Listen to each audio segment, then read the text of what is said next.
ప్రకృతి ప్రకోపానికి పర్వత ప్రాంతాలు వణికిపోతున్నాయి. కాశ్మీరం ఇప్పుడు జల ప్రళయంలో చిక్కుకొని కన్నీరు పెడుతోంది. ఆకాశానికి చిల్లు పడిందా అన్నట్లుగా కురిసిన క్లౌడ్ బరస్ట్, ఎడతెరిపి లేని వర్షాల వల్ల కొండ చర్యలు విరిగిపడి లోయ ప్రాంతాలన్నీ కకావికలమైపోయాయి. ఇప్పటి వరకు 18 మంది పైగా ప్రాణాలు కోల్పోయారు. ఇల్లు పునాదులతో సహా కూలిపోగా వందలాది వాహనాలు కొట్టుకుపోయాయి. జమ్మూ కాశ్మీర్లోని పూంచ్ జిల్లా సురాన్కోట్ తహసీల్లో విషాదం చోటు చేసుకుంది.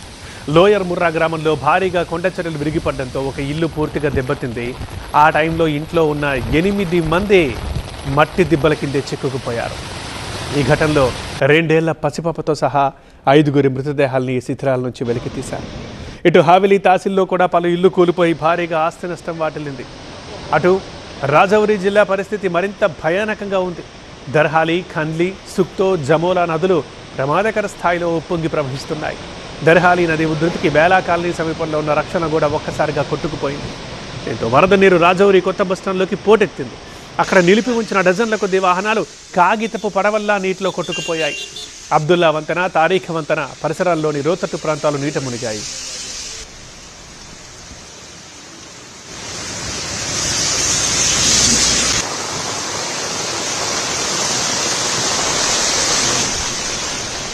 ఉత్తరాఖండ్లో కూడా వర్ష బీభత్సం తీవ్రంగా ఉండడంతో కేదార్నాథ్ యాత్ర మార్గంలో గుర్రాలు, కంచరగాడిదల సేవల్ని అధికారులు నిలిపివేశారు.